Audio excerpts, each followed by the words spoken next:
Bienvenue chez Les Incorruptibles. Les Incorruptibles, c'est beaucoup plus qu'un podcast. C'est un mouvement hebdomadaire qui a pour mission de faire briller les secrets du web. Ici, on va t'aider à secouer tes idées, briser les chaînes du conformisme et te lancer vers une définition du web totalement différente de tout ce que tu as déjà vu jusqu'à maintenant. Ici, on se contente pas de suivre les tendances, on les questionne. Que tu sois un créateur de contenu, un entrepreneur en ligne, un assoiffé du web ou que tu souhaites apprendre et t'inspirer, ce podcast est pour toi. On jette par-dessus bord les mythes de la réussite, on plonge dans les coins sombres du web pour comprendre les opportunités cachées et on démystifie les idées préconçues pour te montrer la réalité rafraîchissante de l'entrepreneuriat moderne. Alors installe-toi, branche tes écouteurs et participe avec nous à la transformation du web, un épisode à la fois. Bon show!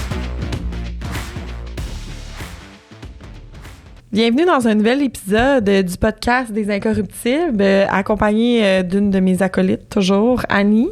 Salut! Allô, comment ça va? Ça va bien. Contente de te voir. Moi aussi. J'adore te voir toujours. En fait, ça faisait longtemps que je t'avais pas vu de base. Oui, effectivement. Et qu'est-ce qui se passe pour toi, Annie, en ce moment? Comment ça va? Écoute, plein de choses que je peux pas dire, là. Des secrets, beaucoup de travail. OK. Fait qu'allez suivre Annie, influenceuse Instagram, pour suivre ses secrets. C'est pas vrai, je niaise, on va le dire souvent, influenceuse c'est un running gag. Mm-hmm. Voilà, merci. On en parlera après. Aujourd'hui, on reçoit une belle invitée que je suis depuis très longtemps, depuis que j'ai commencé à être curieuse sur le web. J'ai été assez curieuse pendant 2 ans, j'observais les gens, je regardais ce qu'ils faisaient, puis Cindy, que j'invite aujourd'hui, en fait partie. Donc, je vous la présente. Cindy, tu es une ancienne avocate de formation. Depuis maintenant 6 ans, ça passe vite, tu évolues dans une entreprise que tu as bâtie en tant que coach en mindset et structure financière. Tu es d'ailleurs reconnue pour les finances. Tout a d'ailleurs commencé suite à une expérience marquante de ta vie, une faillite personnelle. Depuis 6 ans, tu consacres énormément ton temps en investissant sur ta propre croissance personnelle, en suivant des formations en psycho et communication. Tu es également très impliquée à former des clients en nourrissant leur propre mindset entrepreneurial puisque tu es 100% consciente des défis que représente l'entrepreneuriat. En parallèle, tu as obtenu ton permis de courtage hypothécaire, ce qui te permet de continuer à offrir des stratégies efficientes, financières spécifiques auprès de tes clients. Tu es maman monoparentale et malgré ta situation difficile dans laquelle tu étais quand tu t'es lancée, tu étais déterminée à réussir dans ton entreprise et à poursuivre ton développement personnel. Puis je me rappelle beaucoup de toi à ce moment-là. Je me rappelle que je me disais toujours à quel point tu étais disciplinée puis j'étais fascinée. Tu incarnes une femme résiliente et persévérante. Tu es la preuve vivante que le passé peut nous aider à construire un avenir solide, à la fois sur le plan financier et personnel. D'ailleurs, c'est de ça qu'on va parler aujourd'hui. Donc, bienvenue dans le studio des Incorruptibles. Comment ça va? Ça va super bien, merci de l'invitation. Je suis super excitée et nerveuse en même temps. Je trouve ça le fun. Oui, mais tu me disais que c'était pas la première fois là, que tu étais... Non. J'ai été invitée sur plusieurs podcasts. En studio, c'est mon deuxième. Oui, c'est ça. Oui, ça va, on dirait que je les vois comme pas puis qu'il n'y a pas personne en arrière de la caméra. C'est moins pire. Mais là, j'ai mon mauvais angle, par exemple. Ouais, moi aussi, toujours. Ça va, t'es filmé là. Oui, mais ouais, c'est ça. Pas grave. Sorry. Fait avant de rentrer un peu dans le vif du sujet, je le disais tantôt, là, je te suis un petit peu depuis le début. J'ai envie de revenir à tes débuts, avant de te lancer. Ça a été quoi le processus que tu as vécu quand tu as décidé de lâcher justement ta carrière d'avocate, qui est quand même beaucoup d'études, une grande carrière, beaucoup d'aspirations, pour devenir coach en mindset et en structure financière? Bien, je dirais que tout d'abord, la raison pour laquelle j'ai fait le droit, c'est parce que je me suis laissée embourber par la société. Va à l'école, obtiens des bonnes notes, une bonne job, comme ça, tu vas pouvoir vivre une belle vie. Puis j'aimais vivre à la Céline Dion sans le compte de banque qu'elle avait. Fait que j'ai choisi le droit. J'ai bifurqué beaucoup, par exemple. J'ai fait une technique juridique pour aller ensuite en droit. Mais ensuite, j'ai été travailler au Casino de Montréal pour finalement tomber dans une institution en santé mentale comme technicienne juridique auprès d'une avocate. Je suis retombée en amour avec le droit. Je suis allée faire le droit parce que je vois pas d'autre chose que du 9 à 5. Hein? On s'entend on voit pas l'entrepreneuriat, on connaît pas ça. Fait que je suis allée faire mon droit. J'ai aimé apprendre beaucoup de choses sur le droit. Est-ce que j'étais prête à être avocate? Je sais pas, parce que c'est pas nécessaire, ça me faisait pas vibrer nécessairement. J'étais willing, par contre, fait que ça, c'était pas un problème. Mais quand je tombais en congé de maternité, ça faisait 1 an que j'étais avocate environ, puis on m'a approchée pour une entreprise de marketing relationnel. Fait que j'ai fait du marketing relationnel. Ouais! Je savais pas! Oui! Malgré le fait que j'avais un jugement énorme sur le marketing de réseau. Ben, c'est souvent de même, le pire. Hein? Ouais, Oui, clairement. vraiment, vraiment. Mais je me suis laissée tenter. Je me suis dit, écoute, je suis déjà endettée. J'avais déjà beaucoup de dettes. Oui, bien sûr, je faisais Arbonne. J'ai fait Arbonne pendant quasiment 4 ans ou 5 ans. Ah, mais je pense que c'est pour ça que je t'ai connue un peu, parce que moi, j'étais dans le fond, je faisais des cils, des ongles, des soins de pied. Puis, je prenais ces produits-là. OK, ça se peut. Fait que je faisais juste les intégrer à l'entreprise. J'en faisais pas énormément. J'ai fait comme des petites soirées par-ci, par-là, mais c'était juste parce que je trouvais ça cool, parce qu'on se faisait une soirée de filles cocooning avec genre des masques. Ça, toi, Ouais. Ouais, mais j'ai acheté ces produits-là. Je les aime vraiment beaucoup, en fait. Là, ils semblent tellement bons, mais... Ouais, mais j'ai pas poussé, là, j'ai pas été... C'est toute une école, hein?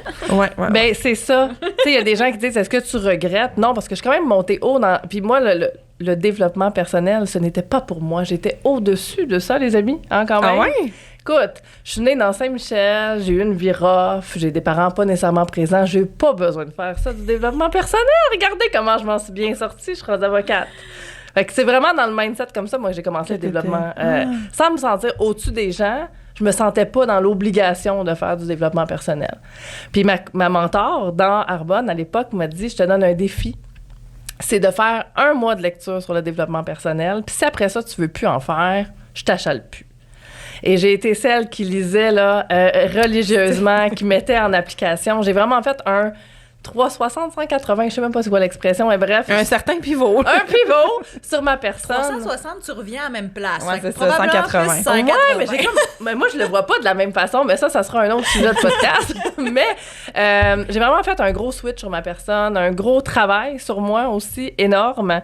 Et je me suis rendu compte que j'aimais beaucoup plus être à mon propre compte, faire mes propres horaires, avoir la reconnaissance, reconnaître des personnes, que de revenir dans mon bureau beige. Fait que quand je suis revenue de congé de maternité, j'avais déjà buildé quand même une business quand même assez le fun avec Arbonne à l'époque. Fait que je me suis dit, bon, j'ai 40 000 de dettes. Quand même, à cette époque-là, ça a monté après. Ça me tente plus de faire ça, du droit. Quand je suis revenue de congé, je suis rentrée dans mon bureau beige, en arrière de mon écran d'ordi, à voir les mêmes personnes passer aux mêmes heures, aller fumer leurs cigarettes, aller prendre leur pause. Hey, j'ai reçu le papier de revenu. Dans 10 ans, je peux prendre ma retraite. J'ai dit, oh my God! C'est troublant, là, ouais. C'est troublant. Moi, ça m'a troublé beaucoup.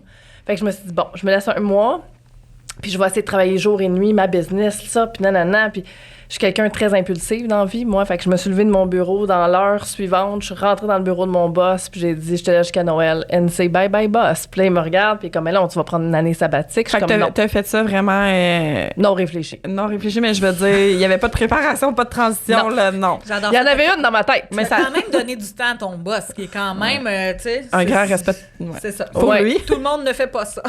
Oui, mais en même temps, tu sais, je l'ai fait pour moi aussi. C'était égoïste aussi. C'était Mais je suis juste curieuse, comme...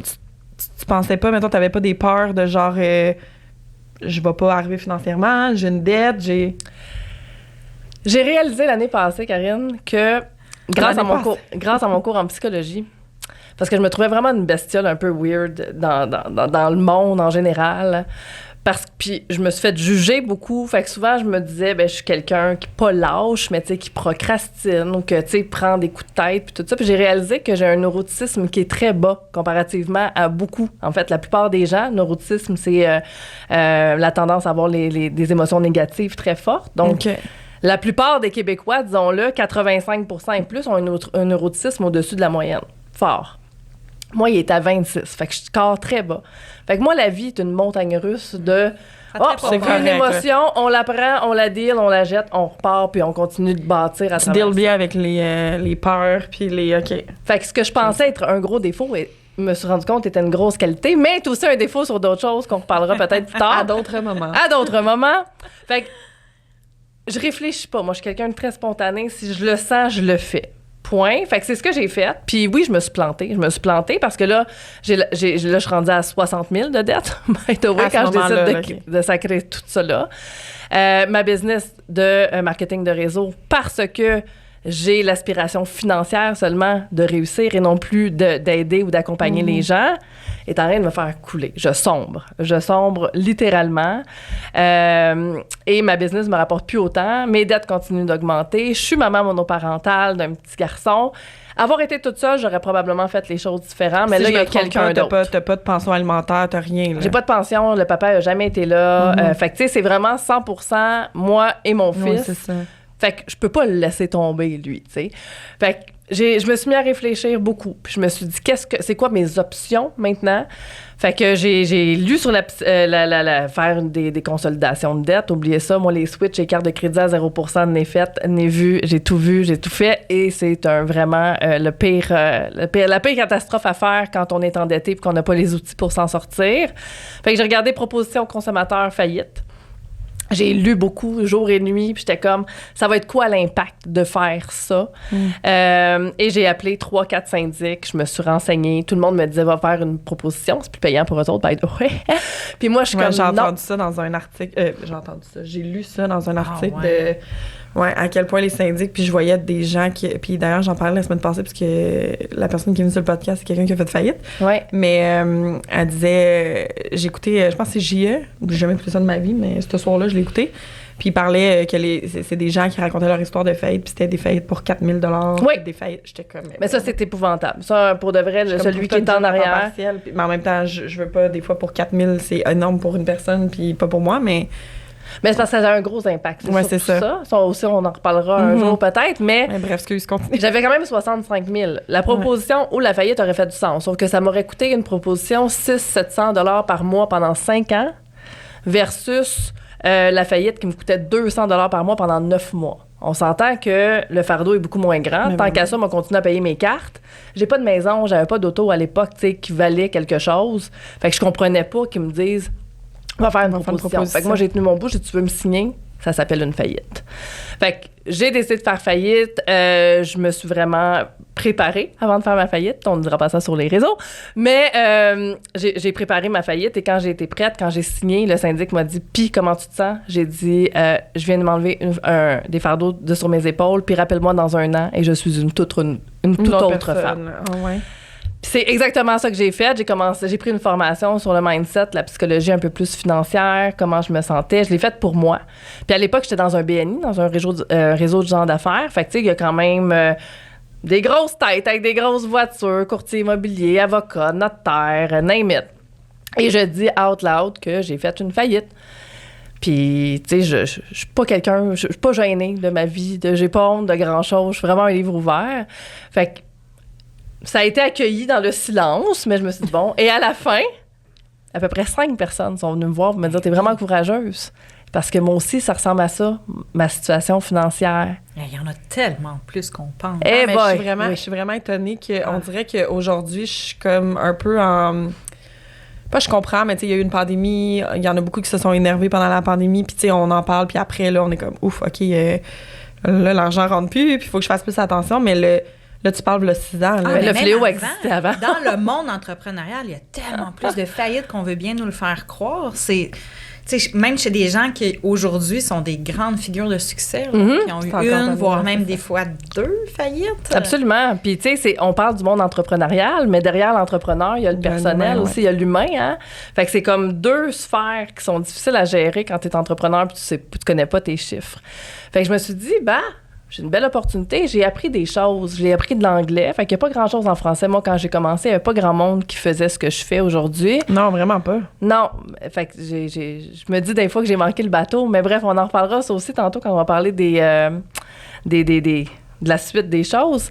Mais j'ai dit, je vais me lancer une petite formation on the side pour aider les gens. Puis ça vraiment, ma première cohorte, j'ai quand même eu 5 personnes qui ont payé plus de 1 000 $ pour mon service. Puis ça a vraiment fait boule de neige. Puis ça a vraiment pris une grosse ascension, plus vite que moi, en fait. Puis j'étais vraiment contente parce que là, j'avais vraiment un impact. J'étais capable d'aller toucher l'humain parce que souvent, je dis que ma business de finance est comme un prétexte pour aller travailler sur l'humain en arrière des chiffres. Fait que ça a parti comme ça, puis maintenant, ça fait 6 ans que je suis dans le domaine, puis je tripe vraiment sur ce que je fais, malgré que, on va en parler tantôt, mais il y a des défis en étant entrepreneur, puis je suis dans un actuellement, mais j'ai trouvé mes outils, là, je pense, ça va... mais j'aime ce que tu dis, parce que tu as parlé de ta formation, mais moi, avant ça, tu avais lancé un genre de e-book, genre 30$, là, comme vraiment pas cher, puis moi, ça m'a vraiment... Comme, je suis pas parfaite, là, loin de là aux finances, puis j'en ai eu des hauts, puis des bas, puis des crashs, là, mais... Je me rappelle que ce e-book-là, il y a des méthodes que tu donnais ou des petits outils que je fais encore, autant dans mon budget et tout, que je suis comme, des fois, ça m'a sauvé la vie parce que c'était de l'argent de côté. Puis en tout cas, ça m'a vraiment aidé. Puis c'est con, mais c'est un produit à 30$ que j'ai encore. Ouais, c'est parce que c'était de l'éducation financière de base, puis on va se dire les vraies choses. On n'en a pas beaucoup de l'éducation financière, tu sais, on n'est pas équipé pantoute quand on devient adulte, là. En tout cas, je sais pas ailleurs, mais au Québec... Non, puis malheureusement, même quand on devient adulte, on est mis devant le fait accompli on a 2 pôles actuellement qui sont très forts, et c'est le « viens manifester, connecte-toi à tes chakras, crois en l'abondance financière et tu auras » l'abondance financière. Et on a de l'autre côté, viens investir dans un REER, dans un CELI, puis tu vas être correct. Viens faire un budget avec nous autres en même temps à travers, puis you'll be OK, mais non. Il y a comme... Mais quand tu connais rien, à un moment donné aussi... il y a une connexion qu'il faut que tu fasses. Il faut qu'il y ait une connexion. C'est que faut que tu aies une certaine connaissance de OK, mais pourquoi je fais ça? C'est-tu important? C'est-tu pour ma situation aussi? Je pense que il y en a qui sont j'investis dans des REER, je sais pas trop c'est quoi, mais il faut que je le fasse. Mais il y a plein de monde qui investissent dans des REER, puis que moi, quand je pogne leur budget, je leur dis pourquoi tu investis en REER? Tu es au gouvernement fédéral, pleine pension, tu es en train de gaspiller. T'es mieux d'investir dans un REER que de pas investir pantoute, mais c'est peut-être pas le meilleur chemin pour toi. Pour toi, ta situation. Situation, parce que là, t'entends REER, mais tu dis, faut que j'en prenne, parce que tout le monde en parle dans la période des REER, fait que si j'en prends pas, je vais perdre de l'argent, mais là, t'es en train d'en perdre aussi, parce que tu vas devoir redevoir au gouvernement, alors que tu pourrais prendre un CELI, tu pourrais investir dans les REER de tes enfants. Tu sais, c'est des stratégies, puis c'est du cas par cas, mais les gens, c'est ça, ils vont avec le global, puis ils pensent que c'est la science infuse, puis ils vont pas se renseigner plus que ça. Fait que c'est là qu'il y a des clashs qui se passent, puis que... Ça fait peur. C'est pas ça. C'est pour ça qu'il faut connecter les deux. Tu sais, les gens, ils prennent des mauvaises décisions ou prennent pas de décisions pantoute financières parce qu'ils adressent pas tout ce qui vient avec au niveau psychologique. Tu sais. Oui, ils délèguent à conjoint, comptable, sans regarder ce que c'est, sans savoir ce que c'est. Puis après ça, c'est facile, la responsabilité. Puis sur moi, c'est lui qui s'en occupait. Oh, attends une minute, c'est un partage de responsabilité. C'est ton argent ici, là. Fait que, tu nommes quelque chose d'important. Tantôt, on parlait un peu de ça là, dans un autre podcast, qu'on parle un peu du fait que, tu sais, des fois, avant d'investir dans ton coaching, dans ta stratégie, dans ton marketing, dans plein de choses, de prendre un peu plus conscience au niveau développement personnel. Tu sais, t'es qui, qu'est-ce que tu veux, c'est important, mais je pense que les finances aussi en fait partie parce que si t'as pas de santé financière, puis moi, je l'ai vécu cette année, tu t'acharnes, tu sais, on s'entend, tu t'acharnes sur quelque chose de tu t'acharnes, puis tu t'épuises, puis tu te rends malade. C'est ça, tu te rends puis on malade achète ce qu'on entend. Exact. Faut que tu investisses, faut que tu passes ton 2 pas en arrière à des prix absolument épouvantables actuellement pour en faire 10 en avant. Tu peux pas avoir un plan B, ça va te déroger de ton plan A. Moi, je suis anti ces principes-là, beaucoup trop gros. Je suis comme, c'est pas vrai que... J'allais dire quelque chose. Vas-y donc. J'allais dire, on salue François Lambert, qui dit mais c'est correct, c'est sa perception, sa vérité. Exactement, comme la mienne, ce que je suis en train de partager, c'est mon opinion aussi, puis il y a peut-être plein de gens qui seront pas d'accord avec ce que je dis, là, mais ça... Mais moi, je les nomme, là, dans le sens qu'il y a des messages qui me trigger, puis il y a une raison à ça. Puis ça, c'en est un. Non, c'est ça. Ça, c'en est un, autant que cette personne dirait que c'est un trigger que j'ose dire ça, mettons, là, mais bon. Absolument. Fait que ça, on peut en discuter aussi pendant des ans. On pourrait faire un podcast là-dessus. Plein de sujets. Mais oui, fait que c'est ça. Fait que c'est de la médication. On entend, on achète. L'entrepreneur, actuellement, est beaucoup est ciblé. Beaucoup, on va vers les faiblesses des entrepreneurs. Ils veulent réussir. De plus en plus de monde veulent être libres. Donc, tendent vers l'entrepreneuriat. Entendent qu'il faut investir beaucoup. Donc, s'en vont vers des coachs qui sont belles, qui sont beaux, qui ont l'air de réussir sur le web, qui flashent leur chiffre d'affaires, alors qu'au final, c'est tellement peu important. Mais on y va vers ça parce qu'on cherche notre sauveur, la personne qui va nous aider à nous développer. c'est toi, la personne qui va t'aider à te développer. T'as pas besoin de mettre des milliers si t'es pas prêt encore à le mettre. Exact. C'est tout un revers de mindset qu'il faudrait avoir. Tu sais, j'en ai eu, moi, qui sont venus me voir. Je leur ai dit exactement c'était quoi mon programme, qui était beaucoup moins cher. Donc, c'est du travail, mon programme. Faut que tu travailles. Tu as un test de personnalité à faire. Ça trigger en tabarnouche. Après ça, on travaille tes croyances, tes stratégies, tes structures. Personne n'a me dit c'est trop cher. Je la vais se revirer de base sur un programme, 4 fois mon programme sur de la manifestation. Fréquent. C'est assez. Très fréquent.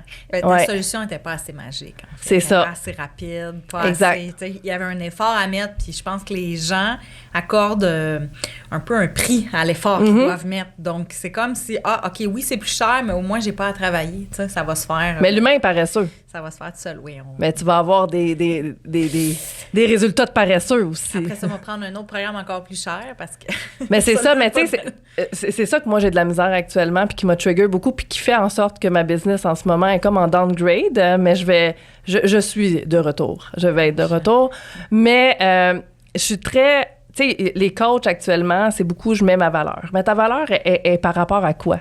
Parce que tu as des résultats, parce que ton chiffre d'affaires est en haut du million, il faut que tu charges 20 000 par mois pour du Voxer. Je suis comme. Moi, ça vient me titiller beaucoup parce que je me dis, t'es pas le bon Dieu non plus.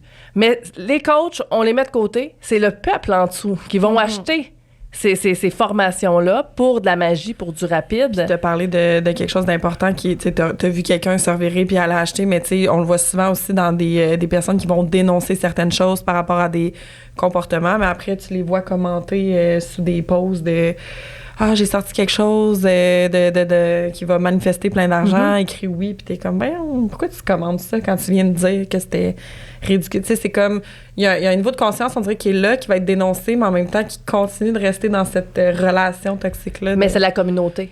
Les gens ont pu... Tu sais, avant, c'est ma théorie, OK? Avant, les gens avaient beaucoup la religion comme référence. Ouais. Ben là, c'est leur nouvelle religion, ça. C'est la nouvelle icône qui est belle, qui paraît bien, qui parle bien, puis qui est capable de venir te hook avec toutes tes faiblesses, puis tout ce que tu fais de pas correct, puis qui t'amène chez eux. C'est une vérité, là. Ouais. C'est facile à endosser. Ça t'enlève un peu le stress de penser. Là. C'est ça. C'est plate à dire, mais ça reste un peu ça, tu sais. Puis la religion, c'était ça aussi. J'ai pas trop besoin de me poser de questions. C'est comme ça. Il y a des règles préétablies. Tout ce que j'ai à faire... sûr de les respecter, ça va bien aller, mal au paradis. C'est ça. C'est un peu la même chose. Ça va bien aller, genre du succès. Puis ce qui est étonnant, c'est qu'autant tu dis les humains sont paresseux, autant on se dit je veux pas trop faire d'efforts, mais après ça, si ça marche pas, on se met tout ça sur le dos. Moi, j'ai pas travaillé, j'ai pas fait d'efforts, mais c'est tout de ma faute si ça marche pas. Je trouve qu'il y a une incohérence là-dedans. Ou bien t'as pris mon programme, t'as pas réussi, c'est 100% de ta faute. Ça dépend. Ouais. C'est sûr que quand tu achètes un programme ou tu prends un mentor, vous avez un partage de responsabilité. Je veux dire. Oui, entre le contenu qui est offert versus les efforts que la personne a mis. Ça peut pas être tout un ou tout l'autre. Là. Mais il y a un autre côté à ça. Toi qui vends ton programme 10 000 par mois, mettons, pour du Voxer, t'as-tu regardé la personne si elle est capable d'aller avoir son retour sur investissement ou toi, tu prends du all-in juste pour remplir ton compte de banque? Tu as une responsabilité qui est grande aussi de déterminer si la personne qui est devant toi, tu vas pas la mettre plus dans la merde que de l'aider. Puis tu sais, c'est sûr que l'autre côté, je veux dire, moi, je décide que je veux travailler avec toi, t'es à 15 000, je suis dans marde actuellement, mais je vais me donner à 100% puis je l'atteins pas. J'ai décidé que je faisais quand même affaire avec toi, même si tu m'as dit, gars, c'est ça risque de pas arriver tout de suite dans le mois. Là, je suis responsable. J'ai pris la décision. Mais viens signer. Vas-y, viens signer. Tu me scrutes pas, tu sais pas qui je suis, tu sais pas c'est quoi que je suis capable de donner comme... Ça me titille. Ça me titille vraiment, vraiment beaucoup. Avec raison. Puis c'est ça. Fait que c'est là que puis ça m'a vraiment fait me tasser des réseaux sociaux depuis la dernière année. Vraiment beaucoup. Ouais, mais ça, je vais en parler parce que... C'est fou, hein? On a vraiment un beau parallèle avec un autre épisode, là. Oui, parce que j'en parlais tantôt de à quel point je trouvais qu'il y a des belles personnes. Parce que, tu sais, moi, j'ai été sur le web, mettons, à partir de 2016, 2017, même un peu avant, tu sais, j'observais beaucoup. Je sais qu'autour de 2017-18, c'était comme lancé. 2017, ouais. C'est ça. Puis moi, j'observais vraiment énormément. Puis tu sais, il y avait toi, en tout cas, il y en avait d'autres que je nommerai pas, mais il y avait toi, il y avait d'autres personnes que j'ai continué de suivre. Puis sais, pour moi, t'es une référence dans le web. Tu sais, t'es quelqu'un qui est bienveillante, qui est résiliente, qui est disciplinée, que j'aime suivre. Puis il y a comme une vague avec la pandémie de d'autres personnes, autant des bienveillants que moins bienveillants, mais j'ai comme l'impression que ceux que je suivais beaucoup se sont un peu effacés à travers ces messages-là. Puis je trouvais ça poche, tu sais. Puis j'en parlais tantôt, j'étais comme, je trouve ça vraiment pas la seule. Tu sais, moi, je me reconnais dans ce que tu partages et il y en a beaucoup autour de nous. Tout à fait. Qui vivent cette espèce d'écœur en titre. Que d'autres sont sortis de nulle part, tu sais, avec... Ouais. Pas de connaissances. Puis, tu sais, on va se le dire avant, là, en 2018, on pouvait dire, tu peux partir de rien. Tu n'as pas besoin de des milliers de dollars pour investir dans plein de programmes étaient gratuits. Tu pouvais lancer un e-book puis faire plein d'argent. Tu pouvais, tu sais, comme, ben, plein d'argent, c'est relatif, là, mais je veux dire, tu pouvais te mettre sur la map avec peu, juste des connaissances, des compétences. Tu n'avais pas besoin d'avoir un méga brand, une page de vente. Tout ça n'existait pas vraiment, puis ça a évolué avec le temps, puis les gens se sont développés, mais c'était vraiment plus probable. Puis aujourd'hui, c'est un petit peu plus difficile de te lancer pas d'argent, zéro. Ben, en fait, c'est la même chose qu'avant. C'est juste le mindset qu'il faut changer puis se dire, on n'a pas besoin d'investir autant, il faut juste mettre nos skills au travail. Mais c'est sûr que la visibilité est un peu plus challengeante. Parce qu'avant, faire une pub Facebook, tu reachais bien du monde. Là, tu reachais sur ta page Facebook professionnelle. Aussi. Puis même juste en organique, c'était facile. Oui. Là, ça s'est rendu challengeant. Oui. Tu mettais un selfie de toi avec un smoothie, puis t'avais 300 j'aime. Tu sais, moi, j'ai vécu cette époque-là. Puis, tu sais, quand tu...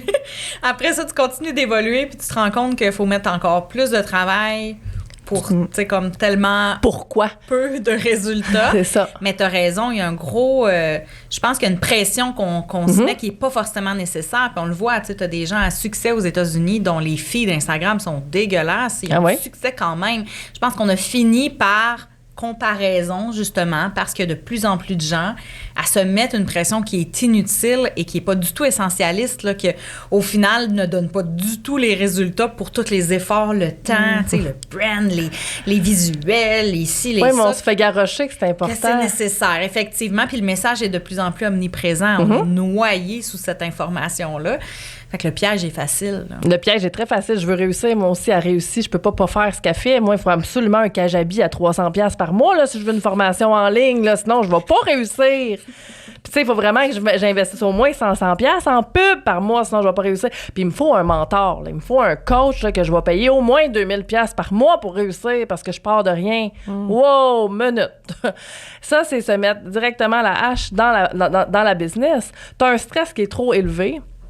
Avec peu de connaissances. Commence par connaître ta business, connaître ce qu'il y a à faire dans ta business, te péter à la face comme il faut par toi-même dans ta business en premier, puis tu vas repartir là-dessus. Puis si, financièrement, c'est un stress de commencer, bien, trouve-toi ton plan B. Ou garde ton plan B, puis bâtis ton plan A. Puis c'est souvent ça qu'on n'entend pas. Bien, si tu veux devenir entrepreneur, il faut que tu quittes tout, puis qu'il n'y ait pas de plan B, lâche. Mais tu as parlé de stress, tu sais, parce que si tu as un stress financier dès le jour 1, c'est la meilleure façon d'être dans l'inaction, de procrastiner, d'avoir peur, de prendre des risques. Toutes des choses qu'il faut expérimenter, il faut essayer, il faut se péter la gueule. Puis si moi, là, j'ai tellement peur parce que je suis en mode survie actuellement, puis je sais même pas si je vais pouvoir payer mon épicerie, parce que j'ai investi dans bien des choses qui étaient nécessaires à mon succès, mais je serais pas capable d'implanter à rien de ce que j'apprends parce que au niveau de comment je me sens, là, c'est pas là pantoute. J'ai pas le goût là, d'aller me montrer avec le grand sourire puis d'avoir l'énergie nécessaire pour vendre quand je sais même pas si je vais pouvoir payer mon épicerie. Il y a quelque chose de tellement pas logique là-dedans de pousser les gens à se mettre en danger financièrement aussi rapidement quand ils sont pas prêts. Quand ils ne sont pas rendus là au niveau de leur croissance non plus de leur entreprise, puis c'est encore un discours omniprésent actuellement. Absolument, mais de l'autre côté, que là, les gens, les mentors, les coachs qui chargent un prix absolument exponentiel, beaucoup trop gros à mes yeux, à moi, vont dire, bien, on fait le warning avant. Maintenant, on se lave les mains, on a avisé que c'est pas nécessairement des résultats que tu vas avoir. On va t'encadrer, on va donner nos outils, mais il n'y a pas de... Il y a pas ou peu de chances de retour sur investissement rapidement. Ils le disent, là. Fait que les autres, ils s'enlèvent la responsabilité. C'est tout sur la personne. Fait que la personne se sent cheap. La personne, déjà, à la base, trouve que c'est pas une bonne entrepreneur. C'est pas cette à bonne place. Fait que là, j'ai pas d'argent pour nourrir mes enfants, mais si je veux de l'argent pour nourrir mes enfants, il faut que j'investisse dans le coach qui est là parce que sinon, je réussirai pas. Puis là, je vais être stressée. Mais là, c'est va travailler sur toi, sur ta personne. Va ramasser l'argent qui est nécessaire, fais des sacrifices, travaille sur ta base, ta fondation solide avant. Puis après ça, si tu es assez forte pour être entrepreneur, tu vas trouver le temps, tu vas trouver les moyens, mais il faut que tu aies une base. Tu peux pas juste te garrocher de même puis espérer que, surtout dans les mains de quelqu'un, que juste parce que j'ai fait 100 000 le mois passé, tu devrais vraiment venir chez moi. Je vais t'aider à faire dans les 6 chiffres. Ah! C'est quoi ces promesses-là? Comment tu peux me promettre que je vais faire dans les 6 chiffres si tu sais même pas je suis qui? Ouais, c'est ça, exactement. C'est vraiment ça, là. Viens, je vais t'aider à faire des 5 chiffres, 6 chiffres par mois, par année. Wow, pompon! Mais c'est pas juste de suivre une méthode qui va te garantir 6 chiffres. Là. Il y a tellement d'autres facteurs. Il y a trop de facteurs internes, externes. C'est quoi le produit? Dans quel contexte il est lancé? C'est qui la personne qui le lance? C'était quoi ta popularité aussi? Ton audience avant de lancer ça? T'sais, toi, tu as fait 6 chiffres dans ton contexte, mais n'importe qui ne va pas suivre ça puis arriver au même résultat. C'est impossible. C'est impossible. Ils ont des succès. C'est sûr qu'ils en ont des succès. C'est comme dans le marketing de réseau. Je fais un parallèle avec ce que je faisais avant. Tu as 5% des gens qui vont vraiment se rendre au top. Et ça diminue, là. Parce qu'il y en a de plus en plus, ça aussi. Fait que, mettons, 1%. Fait qu'on vend que c'est facile, le marketing de réseau, que t'as pas besoin de mettre tant de temps dans ta business, ça va bien réussir. Puis là, le monde, ils veulent avoir un revenu supplémentaire. Ils s'endettent pour avoir des revenus supplémentaires. Parce que quand tu vas dans des petits événements, il faut t'acheter les 3 petites boîtes en rabais si tu veux pouvoir montrer tes produits à tout le monde. C'est un peu la même chose dans le web. Ouais, mais c'est un peu la même chose dans le web. C'est la même chose. On reproduit exactement les mêmes, puis on mise vraiment sur les faiblesses des gens. Puis les gens... En ce moment, on est un peu dans l'incertitude. On navigue dans on n'a pas de connaissances financières. Fait que de base, on comprend même pas qu'on est en train de s'appauvrir, mais au-delà de ce qu'on peut s'appauvrir et le stress qui va venir avec ça, l'anxiété. Je suis quelqu'un de très cérébral, moi. Mais quand tu files pas financièrement, tu ne peux pas avoir l'énergie pour vendre de la bonne façon. Ah, je suis tellement d'accord. C'est impossible. C'est impossible. Tu es en train de vendre pour clore ton mois. Fait que là, ta mission là, d'aider l'autre personne, elle vient de sacrer le camp. Là. Et ça se sent, là. Et ça se sent. Ça se sent. Ça se sent. Puis si jamais tu es une bonne closeuse, entre parenthèses, tu vas la closer, mais elle reviendra jamais, puis elle sera pas contente, elle sera pas satisfaite. T'es pas plus gagnant. Tu veux du long term, tu veux pas du short term. Puis on est mélangés, on est beaucoup mélangés. Il y a beaucoup trop. En tout cas, j'ai hâte, j'espère qu'il y a du ménage qui va se faire éventuellement, puis que les gens vont réaliser. Là. Je pense que ça commence tranquillement. Oui, je le souhaite fortement et c'est la raison pour laquelle j'ai décidé de revenir. Je me suis dit, là, tout bad, tu me dis, ça suffit. Parce que j'ai eu des croyances, moi aussi, tu ne fites pas. Dans ce milieu-là. Dans ce milieu-là, je commencerai pas à faire des photos toutes retouchées tout le temps pour paraître donc cute, puis parler de mes voyages. Et grâce à ma business, je suis dans le sud actuellement. C'est pas moi. C'est pas moi, c'est pas comme ça que je veux vendre mes programmes, c'est pas comme ça que je veux les offrir, c'est pas comme ça que je veux accompagner mon monde. Fait que je me suis vraiment tassée, je suis chanceuse parce que j'ai bâti ma chance, ça fait 6 ans que je suis sur les réseaux, fait que j'ai encore de la clientèle qui me connaissent, qui reviennent vers moi, qui prennent mes programmes. Mais j'ai disparu quand même, puis il y a eu des nouveaux pop-up qui ont popé, puis c'est correct, c'est moi qui n'ai pas été présente pour ce moment-là. Mais c'est bien que tu en parles parce que c'est comme, peu importe où tu es dans ta business puis depuis combien de temps, c'est quand même un challenge de voir des nouvelles personnes popper quand toi, tu as décidé de te retirer. Puis c'est quelque chose, je pense que beaucoup ont vécu de « Oh my God, tu sais, je vais-tu avoir encore ma place, justement, sur le web? Comment je vais revenir? Je vais-tu encore connaître ce qui a lieu ou ça va tellement vite. Ça va vite. Ça va tellement vite. Moi, j'ai pensé fermer ma business. J'ai pensé. Mais quand je pense à arrêter d'être dans mon crowd, puis de les challenger, puis d'aller vraiment les faire travailler, puis les résultats que j'ai été capable d'obtenir avec les clients qui m'ont fait confiance, il va me manquer quelque chose. Ouais, c'est trop gros. C'est un deuil, ça aussi. Oui, c'est un deuil. Devoir dire, hey, j'abandonne. Mais pas j'abandonne, mais je laisse aller, c'est terminé. Tu sais, même si le projet est à terme, puis que tu veux plus nécessairement t'impliquer parce que t'as plus de plaisir, mais des fois, c'est un deuil quand même de te dire, bon, ben, je laisse aller, tu sais. Fait que dans la dernière année, ce que j'ai fait, c'est que j'ai suivi mes propres conseils. Je me suis trouvé un petit mini plan B, tout en ayant mon plan A très, très fort. Fait que moi, c'est un mini plan B pour être capable, justement, de laisser l'argent dans le business. Et là, je reviens avec quelqu'un qui... Moi, je suis un leader doux. Fait que je suis une fille de tâche. Je suis une fille qui... tu sais, on fait, on bouge, on est en action. J'aime l'humain quand je suis one-on-one avec l'humain, mais tout ce qui est le marketing autour, les réseaux sociaux, cheerleader les groupes, Ça fait pas partie de moi pantoute. Je l'ai pas, mais pas du tout. Fait que j'ai engagé quelqu'un qui va faire cette portion-là et on va le faire de manière stratégique. Moi, poster tous les jours pour poster tous les jours, ça ne m'intéresse pas. Fait qu'on va vraiment faire un plan de match pour être capable, justement, de, moi, quand j'étais avec mon crowd, rebâtir une crowd puis être capable d'amener les gens à se réveiller, à se responsabiliser. Moi, c'est ma mission numéro 1, là.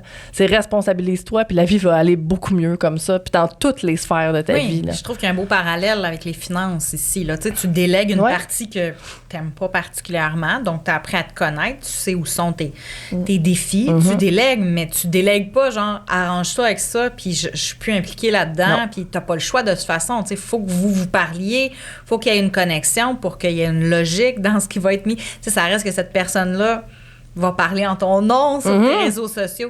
Donc, par rapport aux finances, justement, quand on en vient à dire « OK, ça va pas, je délègue », comment on arrive, justement, à créer ce lien-là puis à garder le nez dans nos finances si on haït ça, mettons, puis justement... On haït ça parce qu'on connaît pas ça. C'est pas la personne qui haït ça, qui vient chez nous, puis qui après ça me dit j'haïs encore ça, c'est quasiment impossible. Je veux dire, t'as du fun à un moment donné. Quand tu comprends tes chiffres, tu peux jouer avec tes chiffres. Tu peux faire tellement de choses. Il y a tellement de stratégies, des compréhensions. Puis là, en étant responsable, en reprenant ta responsabilité, c'est toi qui deviens maître de ta situation. Fait que quand tu donnes la pleine maîtrise à quelqu'un d'autre, comment tu peux changer les choses? C'est pas toi qui es responsable. Mais quand tu prends ça dans ta cour, tes finances, bien là, c'est toi qui as le nez dedans. C'est toi qui les comprends. Tu sais, il y en a beaucoup là, qui ont tombé des grosses entreprises parce qu'ils ont tout délégué au comptable. Finalement, t'appelles pour avoir une subvention. Votre entreprise est dans le rouge. Wow, comment ça, mon entreprise est dans le rouge? Vous n'arrivez pas. Le nombre de personnes qui ont jeté entrepreneurs, super belle croissance en une année, n'ont jamais pris soin de regarder c'est quoi leurs impôts, qui vont payer les taxes à payer. C'est tout scrappé. Là, après ça, tu essaies de remonter la pente. C'est quasi impossible. Le stress financier dans le tapis. Tous les sentiments d'imposteur, tout remonte.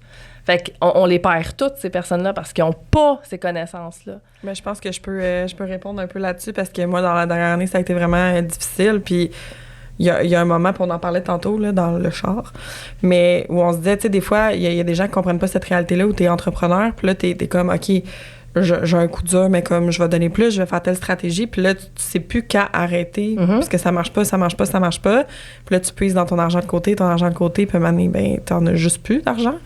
Mais tu sais, tu disais, il y en a qui regardent pas du tout, mais moi, mettons, dans cette portion-là, il y a une certaine portion manque de connaissances, mais il y a aussi, quand ça va mal, je pense que tu veux un peu être dans le déni à un moment donné, puis faire comme... tout bad, tu sais, ça existe pas, je veux juste l'ignorer. J'ai travaillé. Concernée. Ouais. Non, mais moi, je l'ai vécu dans la dernière année, c'est pour ça que je dis ça, mais il y a aussi le fait, j'ai travaillé beaucoup en gestion dans des entreprises, puis je l'ai vécu aussi, là, je veux dire, OK, mais je me disais, puis là, j'avais un pas de recul à ce moment-là, j'étais pas dans la mienne. Je me disais, mon Dieu, mais ça gère tellement pas au niveau financier, puis ça va jamais bien aller tant aussi longtemps que cette portion-là est pas gérée parce que t'as jamais connaissance. C'est ça. Puis je capotais comment il y avait de l'argent qui pouvait sortir ou rentrer, ou puis que c'était pas considéré, puis c'était comme, je savais pas que ça, c'était payé, ou je me disais, OK, je veux jamais me rendre là, mettons, je veux quelque chose de... C'est sûr, si ça va mal, le reste va tout mal aller tout le temps, là. Mais toujours, parce que t'es dans des solutions, puis tu patches avec des solutions rapides pour essayer. Fait que t'es pas dans... C'est là qu'il faut prendre le pas de recul, justement, puis se dire, wow, c'est où mes lacunes dans ma business actuellement? Puis c'est où je vais investir pour être sûr d'avoir un retour sur investissement. Mais c'est ça. Ça, c'est le petit bout, là. Oui, que le monde oublie. C'est où je vais investir, point. Tu sais, puis c'est un peu même chose quand on pose des actions, tu sais, à quel point ces actions sont réellement essentielles, prioritaires, même s'il n'y a pas d'argent au bout, là, tu sais. J'investis mon énergie quand même. Est-ce que mon investissement de cette énergie-là est rentable finalement, ou au final je me brûle puis ça n'a pas donné grand-chose? Puis c'est ça que je vois actuellement, c'est que les gens n'arrivent plus à faire la part des choses. On est trop dans le faire et il y a tellement de choses possibles aujourd'hui. Ça a du bon et ça a du moins bon là, d'avoir autant d'opportunités et de possibilités. Ou est-ce que la connaissance de soi, le mindset justement qui est important dans tes enseignements, prend sa place? Qu'est-ce que je fais avec ça, là? Bien, quand tu te connais à la base, que tu connais sont où, justement, tes défauts, pas tes défauts, je dirais. Tes faiblesses? Tes défis. Mettons tes défis, Mais tu es capable de justement prendre un pas de recul puis te mettre comme si tu étais 2 personnes. Là. Bon, là, Cindy, aujourd'hui, qu'est-ce qu'on fait avec ça? Et quand on comprend qu'on a les outils, qu'on comprend son soi, tu sais, comme je fais souvent, moi, faire le test de personnalité, le Big Five qu'on appelle, jumelé avec les archétypes, les saboteurs, bref, un gros tableau bien, bien complet. Fait que la personne en elle-même, déjà, se fait une auto-analyse puis elle comprend bien des affaires. Comme dernièrement, j'en ai une qui me dit, moi, je suis hyper performante. Donc, qu'est-ce qui arrive? Financièrement, je suis pas bonne. Fait que je fais du déni, je chaque ça de côté. Je suis hyper performante, je réussis pas. On se reconnaît pas du tout. Non. Fait qu'on laisse tomber, puis on a honte, parce que là, on regarde, puis d'habitude, on a du succès partout, on est bon quand on se lance dans quelque chose, on réussit, puis là, on est en train de faire. Paraît-tu qu'à nous-mêmes à la langue? On est comme rouge, là. La caméra va prendre cette preuve-là. Oui, absolument. Vous êtes fait, c'est ça. Fait que là, fait que ça, quand tu connais ce trait de personnalité-là, moi, tout de suite, quand elle m'a dit que c'était ça, son trait de personnalité, j'ai dit, là, t'as un danger. J'ai dit, là, ton danger, ça va être, là, tu prends la formation avec moi, ça va être de ne plus dépenser du tout et d'être gripsou. Là, tu voudras plus Picsou, gripsou, en tout cas, peu importe, hein, on a compris. Là, tu voudras plus dépenser du tout, puis elle me dit, c'est drôle, hein, parce que c'est exactement dans ce mindset-là que je suis actuellement depuis que j'ai commencé la formation. Fait que d'être capable de cibler le trait de personnalité de la personne, comment elle réagit dans la vie, dans sa vie de tous les jours, ça a un impact partout après, là. Ben moi, je suis capable de lui donner des outils. Mais, tu sais, c'est où, là, qu'on a... Qu'est-ce qu'on fait, en fait, pour sortir du déni? Tu sais, toi, par rapport à ta faillite, justement, aussi, là. Ça a été quoi le déclencheur qui a fait comme, là, ça suffit, là, faut que j'arrête de me mettre la tête dans le sable, puis il faut que j'avance. Mais ça, d'une personne à l'autre, c'est très différent. Tu sais, il y a des gens à 2000$, ils respirent plus, ils ont de l'anxiété dans le tapis, c'est ça, j'allais peuvent dire. Plus. Mon chum est comme ça, puis tu sais, moi, j'étais à 40 000, puis j'étais comme... Il n'y a pas de problème encore. C'est ça. Tant que je paye, toi et moi, mon minimum, ça va bien. C'est ça, mais il y a vraiment les deux types de personnes. Toi, dans ton expérience. Moi, dans mon expérience, ça vraiment... Moi, j'étais un petit peu comme ça aussi. Il y a de l'argent qui rentre, tu sais. C'est ça, il y a toujours une solution, c'est ça. C'est ça, il y a toujours une solution. Tu sais, les cartes à 0%, là, tu sors ça et ça de l'autre bord, t'as de l'argent là, puis tu sais, les banques sont bien, bien généreuses. Hein? De moins en moins, je pense. Oh, ils ont serré la vis. C'est encore drôle. Je vais donner juste une parenthèse. L'hypothèque, là, mais les cartes de crédit, je suis pas sûre. Parenthèse rapide. Parenthèse très rapide. Je sais que c'est disparu de mon dossier de crédit. C'est disparu en septembre, ma faillite, OK? Mais tout de suite après, les offres de cartes de crédit, écoute, pré-approuvées, là. C'est pas du viens en chercher mais ça, y en a beaucoup. Pré-approuvé. T'as rien demandé pour 50 000. Ah, absolument. Puis, j'en ai reçu... Si j'en ai pas reçu 6, j'en ai pas reçu pantoute. Puis même pendant ma faillite, j'en recevais quand même. Là. J'étais sollicitée, j'étais en faillite. Tu le sais pas, moi, comment ils vont mes finances? OK, tu vois mon score de crédit. Mais à l'époque, il était pas... tu sais, 6,50. J'ai pu avoir mon hypothèque à 6,50. Mais c'est quand même pas énorme. Tu vois quand même faillite décrit, puis tu m'envoies, toi, tu peux avoir 10 000. Ma carte de crédit que je traîne en faillite, est à 25 000 de limite de crédit. Fait que je suis en faillite et tu me prêtes quand même 25 000. Heureusement, je sais le gérer. Mais il y a plein de monde qui ne savent pas le gérer, justement. Non, là, ça devient un fléau, puis... C'est catastrophique, pour vrai. C'est vraiment catastrophique. Les personnes viennent me voir, Cindy, je m'en vais vers une deuxième faillite, deuxième proposition consommateur. Mais derrière ça, encore là, un peu comme on parlait du coaching précédemment, tu sais, t'as conscience de ça, là? Il y a des humains là, qui disent « Ah, ben c'est correct. Ah oui? Voilà, on le sait qu'ils sont vulnérables, puis... Oh oui. On va aller de l'avant avec ça quand même. On s'entend juste dans l'entrepreneuriat qu'on manque d'éthique. Non, tu sais, c'est comme, tu sais, OK, après ça, c'est des individus dans des organisations, puis tu sais, on tombe un peu dans ce piège-là, puis ils ont l'impression d'être obligés de faire ça, mais il y a probablement pas mal de gens dans l'univers des banques qui se sentent pas toujours bien avec ce qu'ils font, là. Probablement, et juste pour, on enlève les banques, juste ma faillite, ou bien d'autres personnes que j'ai accompagnées vers la faillite et après ça que je coach, mais le syndic de faillite, là, il a jamais montré comment après ça s'en sortir puis gérer ses affaires comme faux là. Ça n'existe pas ça. Ils se font à croire que parce que moi, j'ai fait une proposition de consommateur, là, je l'ai vécu l'expérience. Ils disent qu'ils vont t'accompagner là, mais si tu vas pas chercher les ressources par toi-même, à part te recommander un atelier sur le budget là, qui on va se le dire. Oui, un budget c'est. Moi un budget pour moi là c'est comme c'est un outil, mais c'est pas la finalité là. C'est pas ça qui va t'aider dans la vie. Fait que oui, il y a plein de lacunes. Fait que c'est sûr que pour l'humain, puis je vais le dire, là, je vais être cru, mais c'est plate comme ça. L'entrepreneur va être plus conscientisé par le développement personnel, par aller chercher des ressources, l'employé ne le saura pratiquement jamais. Eux autres, c'est vraiment métro, boulot, dodo, ne sont pas du tout touchés par le développement personnel, fait qu'ils prennent ce qu'ils voient. Puis, tu sais, je dis tout le temps, c'est une part de responsabilité, il faut que tu ailles chercher tes ressources, mais si tu sais même pas que ces ressources-là, ils existent, ça devient quand même...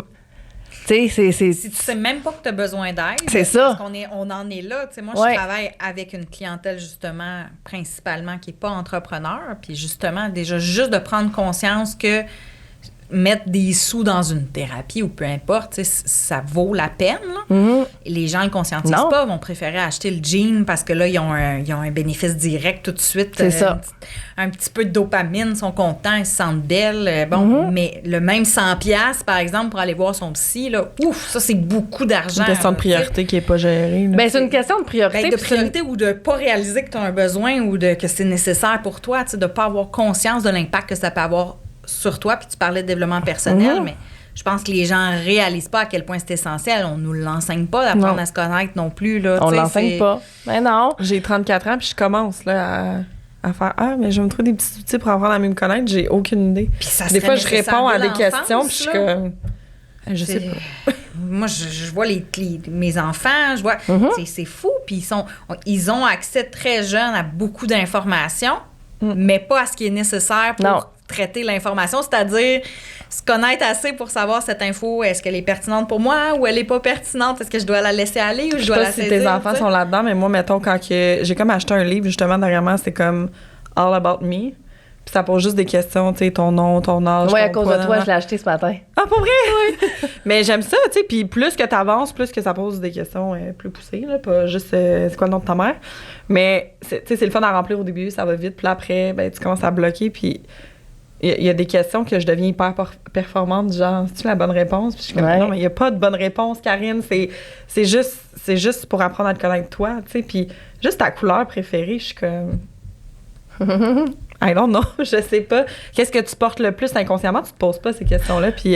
Mais faire du pouce sur quelle couleur t'aimes le plus, puis là, tu te sens mal de pas avoir de couleur. Ouais. Qu'est-ce qui dit que t'as besoin d'avoir une couleur Exactement, préférée? C'est ça. Puis il y avait, mettons, c'est quoi ton magazine préféré? Puis j'ai fait, ben j'en lis pas de magazine. La seule chose que je lis, c'est des magazines de recettes, genre. Puis mais là, c'est là que ça devient intéressant. Là, c'est intéressant parce que tu pousses tes réflexions sur toi-même, tu sais. Puis en tout cas, j'aime vraiment ce livre-là. Tu vas voir, tu vas... Mais il faut pousser ces réflexions aussi sur soi-même via ses finances. Je veux dire, je sais pas chez qui, je sais pas comment je réagis à telle affaire. Comment je peux avoir des comportements qui sont différents? Moi, j'ai appris encore dans la dernière année que ma conscienciosité, donc tu me disais tantôt que j'étais organisée, là. Hey boy, je suis zéro organisée dans la vie, moi. Je parais organisée, c'est pas la même chose. C'est parce que t'as compensé. J'ai compensé. J'ai adopté des comportements qui m'ont aidé à survivre à travers de ça, mais je score 4 en conscienciosité. Tu peux pas être plus bas que ça pratiquement dans la vie, là. C'est épouvantable. Je suis au plus bas, mais je réussis à m'en sortir parce que j'ai compris, heureusement, je l'ai fait d'instinct.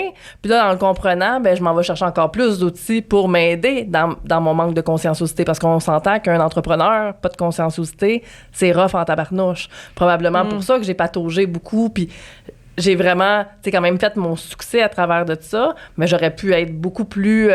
j'aurais pu avoir beaucoup plus d'impact sur beaucoup plus de monde, avoir une conscienciosité beaucoup plus élevée, d'être au courant de ce trait de personnalité-là. Mais tu me fais penser au TDAH. Moi, je suis TDAH, puis il y en a beaucoup qui vont dire « Ah, je suis TDAH, je suis pas organisée, je suis pas ci, je suis pas ça. » Puis moi, j'ai comme tellement développé des trucs, des outils, quand j'ai compris... Il y en a beaucoup des TDAH comme toi qui sont hyper structurés, organisés, parce que... On se met des étiquettes pour rester dans la procrastination et ne pas être en action. C'est ça qu'on fait l'humain. Ben non, t'es pas TDAH, là, t'es full... Ouais, mais tu sais, j'en ai des lacunes une fois de temps en temps, là, que je suis comme « Ah, j'ai oublié ça. » Puis j'ai compensé... Ouais, mais ça, c'est une clé, ouais. Ça arrive ça. Oui, c'est ça. Ben, c'est ça. Moi, j'ai pas de diagnostic, mais tu sais, je tête en l'air aussi. Puis, fait que d'apprendre ces bases-là, à se connaître, ben ça a un impact partout. Puis, tu sais, souvent, tu me demandais, je pense, dans une question à un moment donné, c'est quoi les impacts que tu as? Tu sais, moi, il y en a que ça a été jusqu'à, ben, une fois que j'ai compris mes finances, au lit avec mon conjoint, c'était tellement plus le pied, là. Tu sais, ça va jusque-là, là. Tu sais, quand tu commences à te comprendre. Dopamine mieux. Oui, ben, tu sais, là, ça a tellement d'impact. Mais c'est parce que tu reprends ton pouvoir. Tu reprends ton pouvoir. C'est fou à quel point, justement, les finances, ça joue dans ça. Puis tu parlais de honte tantôt, puis de de sentir justement que tu n'as pas le pouvoir, que c'est pas entre tes mains, ben c'est sûr que ça va jouer sur l'estime, ça va jouer sur toutes les autres sphères de ta vie. Oui, puis tu te mets pas en action parce que ton cerveau, il dit, ben t'es pas responsable, c'est pas toi. Fait que comment tu veux trouver des solutions à un problème qui t'appartient pas? Mais il t'appartient, ce problème-là. Moi, t'as beau me dire, ouais, mais c'est mon conjoint qui gérait les finances, puis là, on s'est séparés, puis à cause de lui, wow, minute, là. Vous avez pris la décision ensemble que tu te mêlais pas des finances de couple. Tu es aussi responsable que ton conjoint. Tu sais, je le sais que, tu sais, là-dedans, des fois, il y a de l'abus, puis il y a de la violence psychologique en arrière de ça. Ça, c'est un autre sujet complètement. Mais il faut savoir s'émanciper. Puis si je pense qu'il y en aurait beaucoup moins de violence psychologique si l'humain, en soi, apprenait à mieux se connaître puis à connaître ses limites. Définitivement. Je me demandais où tu t'en allais avec ça. Oui, ben c'est là que je m'en... Oui, j'ai vu ça. J'ai vu, là, j'étais comme, wow. Ouais. C'est dangereux. Ouais. Mais oui, effectivement, tu sais, je veux dire, juste être capable de s'affirmer déjà. Puis pour être capable de s'affirmer, mettre ses limites, dire oui ou non, ben, faut connaître nos besoins, nos limites. Et c'est tellement fondamental, ça touche tellement à tout, puis c'est problématique que ce soit si peu abordé. Et d'un autre côté, c'est une industrie qui est très riche. Fait qu'il y a cette recherche-là, les gens veulent, mais en même temps, comment ça se fait? C'est si peu acquis. Tu sais, qu'est-ce qui fait qu'on est si peu porté à le faire, même si on achète un paquet de journal, bon, toi, tu le fais, mais combien de personnes ont acheté ce genre d'outils-là puis ne les ont pas fait ou les ont remplis pendant 2-3 jours, puis après ça a été terminé. Mais peut-être parce que c'est pas pour tout le monde non plus, c'est de trouver sa façon de tu sais, moi, mettons, je suis dans un besoin en ce moment où j'ai envie de mieux me connaître, puis je pense que c'est important pour la suite de ce que j'ai envie de faire. Puis je me disais, qu'est-ce qui me ferait du bien, moi, pour mieux me connaître? Est-ce que c'est d'écrire? Est-ce que c'est de faire du vélo? Est-ce que c'est de marcher? Est-ce que c'est de... Fait que je suis allée avec écrire parce que j'aime vraiment ça, mais il y en a plein. Au niveau du moyen, oui, mais en même temps, j'ai l'impression qu'il y a encore beaucoup de déni aussi. Tu sais, on a peur de faire face à ces choses-là. Ah, ben oui. Parce qu'on est dans une société de performance et de perfection aussi et que c'est difficile... Tu sais, de juste dire « Hey, j'ai des défauts, puis je suis fière d'avoir des défauts. C'est moi, c'est comme ça. » Tu sais, tu parlais de ton trait consciencieux qui est peut-être pas très développé. Bien, tu as sûrement d'autres traits super forts qui font de toi une entrepreneur exceptionnelle aussi. Tu sais, est-ce qu'on veut être dans le top dans tous nos traits? C'est pas possible. Tu sais, fait qu'il y a un moment donné aussi, je pense que de développer la capacité de juste faire face à qui on est dans l'acceptation et le bonheur de dire « Hey, j'ai peut-être pas ces forces-là. » Mais j'en ai plein d'autres, puis je vais partir de ça. Fait que c'est plus de dire quand est-ce qu'on va être capable de juste se regarder sans que ça fasse trop mal. C'est surtout ça là, que les gens ont... Je veux pas là, comme être là-dedans. Je veux pas aller jouer là-dedans, peu importe le moyen que je choisis. Puis en même temps, mais là, en ce moment, on est dans une ère aussi que on met beaucoup d'emphase sur la victimisation. Il y a beaucoup de groupes, de nouveaux clans, là, de personnes qui vont se rassembler, mais pas pour s'élever, juste pour continuer d'être dans leur... Ça, j'ai de la misère avec ça. Puis là, je reviens à mes études en travail social, mais j'ai beaucoup travaillé sur le triangle de Karpman. Je sais pas si vous connaissez la victime, l'agresseur, le sauveur, puis de justement te positionner en vainqueur, tu sais, puis c'est pas personne d'autre dans ce cercle-là qui va t'aider. Tu sais, parce que quand tu te positionnes en victime, t'as tout le temps quelqu'un qui va te taper dessus ou quelqu'un qui va vouloir dire « Ah, j'ai des moyens pour toi. Puis, fait que tu vas toujours rester dans cette portion-là si t'as pas affaire à des personnes qui vont... je dis le sauveteur au lieu du sauveur ou le pacificateur au lieu de l'agresseur, mais c'est tough parce qu'on va avoir tendance à aller dans ces groupes-là pour rester là-dedans. Oui, on pense qu'on est au bon endroit parce qu'on est avec une gang. Là, on est avec une gang, puis on a une sauveuse ou un sauveur en haut de nous, fait qu'on est à bonne place. Mais dans le fond, c'est juste... On se nuit. Là, on se nuit. Premièrement, si la personne déjà se voit en haut de toi, c'est que ça devrait même pas être une bonne personne pour toi. Tu sais, moi, j'ai aidé beaucoup de personnes parce que j'ai une expertise qui est différente, mais je suis pas plus que la personne que j'aide. J'ai juste une expertise que je vais te donner les outils pour que toi aussi, ton expertise financière s'établisse. Parce que tu as probablement plein de choses à m'apprendre, toi aussi, de ton côté, tu sais. Mais tu es confortable, tu sais, à dire « Hey, j'ai fait faillite. » Ben oui, je suis très, très confortable. Ben justement, est-ce que ça t'est arrivé d'avoir des gens qui ont bloqué de faire comme « Hey, toi, tu vas venir m'apprendre les finances. » Non, je suis contente que tu dises ça. C'est parce que depuis tantôt, je suis comme « Faut que je pose cette question, faut que je pose cette question. » Mais je trouve qu'on a un bon timing, là, parce que c'est comme de dire... Mais je pense que j'ai la personnalité que personne ose. Parce que j'en parle très, très ouvertement. Il y en a qui disent ça, là, qui vont dire pourquoi elle m'aiderait, elle a fait faillite. Moi, j'ai l'impression que c'est parce que tu admets ton humanité, justement. Oui. Puis c'est ça qui fait de toi un allié. Ben oui, je me sens pas jugée parce que je me dis, hey, tu sais. Elle l'a vécu. C'est pas si honteux, finalement. Mais c'est pas honteux. Mettons qu'on parle, là, moi, je suis petit, madame tout le monde, là, sur le coin de la rue, mais Donald Trump, là, il en a fait des faillites. Il est multimillionnaire, lui.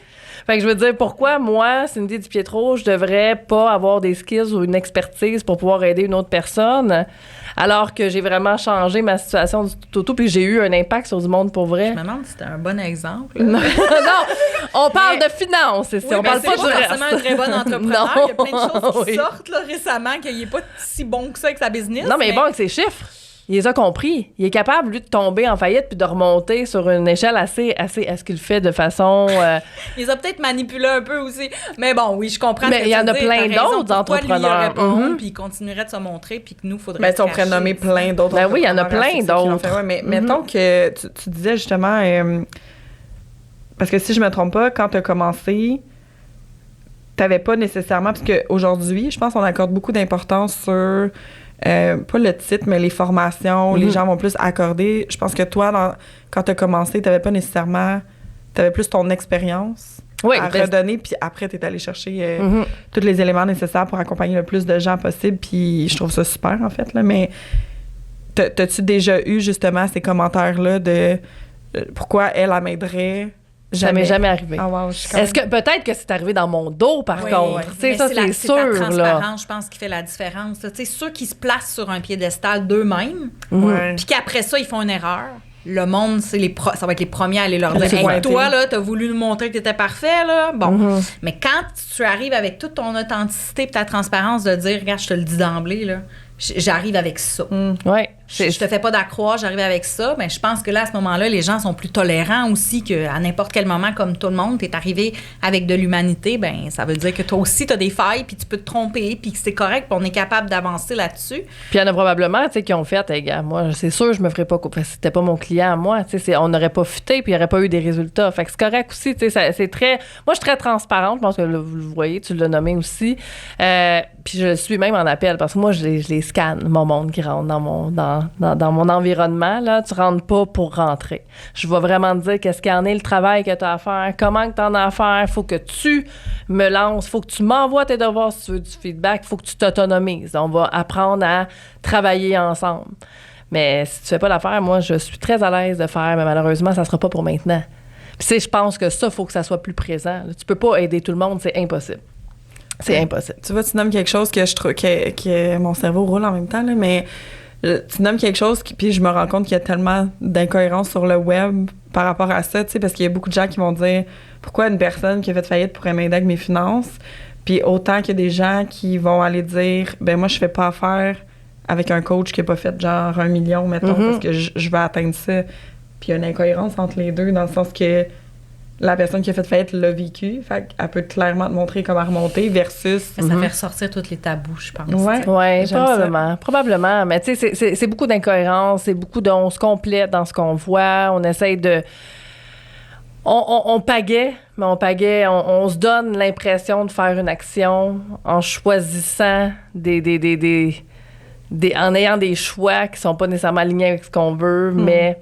On se déculpabilise parce que j'ai fait un pas en avant. Fait que je pense que c'est ça. Je pense que les gens sont mélangés actuellement. Puis il y a de quoi être mélangé. Tu ouvres les réseaux sociaux, puis t'entends un message d'un bar, puis le cerveau, ben il va avec la facilité. T'as même pas besoin d'être sur les réseaux sociaux. Il suffit d'aller dans une bibliothèque ou dans une librairie pour voir la quantité de livres sur plusieurs sujets et qui vont tous se contredire. Là. Tout à fait. Fait que là, à un moment donné, moi, je crois qui? Tu sais, fait que de là, bien se connaître. Ouais. Bien se connaître. Et quand tu veux engager quelqu'un, là, tu peux-tu, s'il te plaît, la passer en entrevue ou quoi que ce soit, ou apprendre à la connaître? Challenge. Surtout si tu as un gros montant à mettre sur la table. Là. Mettons, on parle 5 000 et plus. On va y aller straight de même. Là. Comment tu vas m'aider à 5 000 $? C'est quoi tu vas m'aider concrètement? Comment... Tu sais, je veux savoir, t'as aidé qui? Je peux-tu voir des preuves de personnes qui ressemblent à qui je ressemble? Peux-tu leur parler? Oui, mais... il y en a beaucoup que c'est stagé pareil. Hein? C'est comme ils l'aiment bien, fait qu'ils vont le faire même s'ils n'ont pas eu de résultats. Fait qu'il faut toujours quand même faire attention. Mais c'est comme, passe-là en entrevue, la personne ose poser des questions, puis c'est pas disponible pour toi, puis c'est son closer qui te prend, puis qui n'est pas... Ouais, ça, je sais que t'as une belle philosophie là-dessus, puis que toi, c'était non négociable, que c'est tout le temps toi. Ah, c'est moi. Ça, c'est moi. Est-ce qu'un jour, je vais changer de mentalité, puis que ça va être quelqu'un d'autre, mais que d'entrée de jeu, après ça, je vais voir les gens, puis voir s'ils fit vraiment dans mon univers ou pas? Peut-être. Mais moi, j'adore avoir la connexion avec la personne. Je le sens tout de suite, là. Mm-hmm. Tu sais, t'es-tu prête à le faire? T'es-tu pas prête? Si t'es pas prête, moi, j'ai pas de technique de vente. Hein. Ça n'existe pas dans mon... J'ai jamais pris de technique de vente. J'en veux pas. Je te ferai pas sentir cheap non plus. Mes posts sur les réseaux sociaux, ça sera jamais... Ouais, ça marche pas dans ta business. T'as pas réussi à faire ton 10 000 par mois. Ça veut dire peut-être que la personne n'est pas rendue là, justement, si elle a des objections. Fait que les détruire à tout prix... Ben souvent, c'est de pousser la personne à faire une action avec laquelle elle n'est pas forcément confortable et ça va paraître. Elle n'est pas confortable, elle s'est sentie obligée, elle a suivi le programme, elle l'a pas fait parce qu'elle s'est sentie dans un étau. Puis là, le coach, l'autre bord, va dire, ben regarde, t'as rien fait, pourtant t'as signé avec moi, puis tu dis que c'est mon programme qui est pas bon. C'est un autre, on repousse la faute sur l'autre tout le temps. Tu sais, tu as signé la personne forcée. La personne s'est sentie quasiment obligée, tellement cheap, là. Et personne ne se rend service là-dedans. Non, ni l'un ni l'autre. Triangle tantôt. Ben, tu sais, toi, en disant oui, alors qu'en dedans de toi, tu files non, inconsciemment, tu places l'autre dans la situation du bourreau, là. Oui. Ça devient le méchant parce que tu as donné un faux consentement en faisant ça. Tu as dit oui, alors... Fait qu'encore là, on revient, c'est une roue qui tourne, on revient avec la connaissance de soi, tu sais, puis d'oser... d'être moins people pleaser, d'oser assumer ce que tu as découvert sur toi, puis de dire je prends position, je prends mes décisions, je fais des choix en cohérence, en alignement avec ce qui se passe à l'intérieur de moi. Puis ça, c'est pas facile, on va se le dire, là. Que ce soit avec ta famille, que ce soit toujours cette peur de décevoir, de déplaire, de pas être aimé, de... Puis pour le coach, c'est dur aussi de dire non, parce que financièrement, moi, je ne vais pas bien. La personne est prête à signer avec moi, je suis prête à closer. Financièrement, mais aussi, ça veut-tu dire que je ne suis pas un bon coach? Parce que j'ai eu à faire ça, moi, récemment, de dire non à une personne, de dire c'est parce que je ne suis pas assez bonne que je ne suis pas capable de faire face à cette problématique-là. Mais non, c'est parce que tu as une limite. Ben non, exactement. Mais je veux dire, le premier réflexe dans ma tête, notre petite voix, là, ça va être de dire t'es pas à la hauteur, t'es pas assez bonne, t'es pas suffisante, t'es pas... C'est le message qui vient. Fait que, tu sais, c'est pas toujours mal intentionné. Non. C'est mais inconsciemment, oui, tu sais, on peut se victimiser, on peut mettre l'autre en position de bourreau. Puis là, ça devient, justement, on reste coincé dedans. Alors, si tout le monde se responsabilise, on a encore moins de ces problèmes-là qui vont se créer. Mais oui, à l'empowerment. On fait ça comment? Mais tu vois, ça, c'est un grand mot que j'aime pas tant. Empowerment. Ça va. Mais c'est rendu tellement dénaturé, l'empowerment. Là. C'est un peu ce que tu dis, par exemple. Oui, de reprendre à la base. Si on prend la définition c'est ça. Mais là, c'est l'empowerment féminin. Là. C'est beaucoup ça. Je veux aider les femmes à s'émanciper, à retrouver... Wow. OK, oui. Mais c'est quoi l'empowerment? C'est ce que je viens de dire, c'est la responsabilisation, alors que la majorité de l'empowerment qui se passe sur le web est complètement différent. Fait que c'est pour ça que je suis comme triggered un petit peu par le mot. Genre la manifestation, de remettre tout entre les mains de quelque chose d'extérieur, c'est pas de l'empowerment, effectivement. Fait que c'est pour ça que Excusez si ça heurte des gens, mais oui! Tu peux pas dire c'est de l'empuissancement féminin. De dire... Mais tu veux en faire, parfait, mais fais les actions à côté, par exemple. Puis jumelle toutes tes stratégies mêlées ensemble, là, ça va apporter des résultats. Autrement, tu vas peut-être en avoir des résultats. Ils vont être tellement momentanés, tu vas tomber de haut encore plus. Oui, mais c'est parce que je pense que quand tu le vises comme ça, puis tu le définis comme ça, tu amènes ça vers une culture un peu plus encore hyper performante.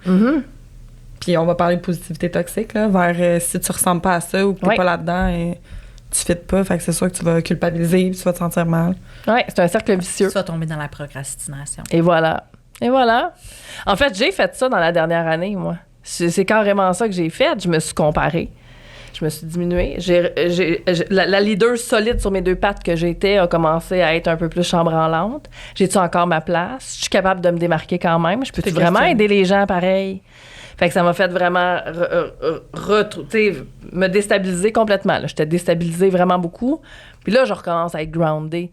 Mais c'est parce que j'ai les outils, puis je me connais. Puis je sais comment aller puiser dans mes affaires. Mais si j'avais pas eu ces connaissances de moi-là, c'est sûr que ma business fermait. 100%. Fait que c'est vraiment le noyau. D'apprendre, toi, après ça, tu t'en vas travailler tout ce qui est autour, tu jumelles tous tes outils ensemble.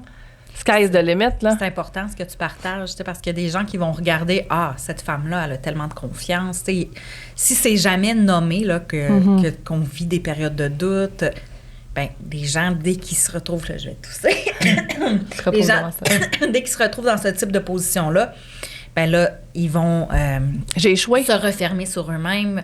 J'ai échoué, je suis pas suffisante, peu importe. Fait que de voir, OK, toi, tu vois des gens, tes admets, tu regardes leur force et tout ça, pour avoir cette force-là, c'est parce qu'il y a eu tellement de moments où, justement, ils ont peut-être mis un genou à terre, puis, tu sais, qui ont surmonté cette épreuve-là pour être capables, après ça, de se relever, tu sais. Puis on a besoin, plus que jamais, je pense, en ce moment, d'entendre ce discours-là. Il y a beaucoup de gens qui se découragent puis qui ont l'impression de ne pas être bons là, sur le web. Mais c'est ça l'affaire aussi, ça me fait penser à quelque chose. On achète le rêve des autres maintenant.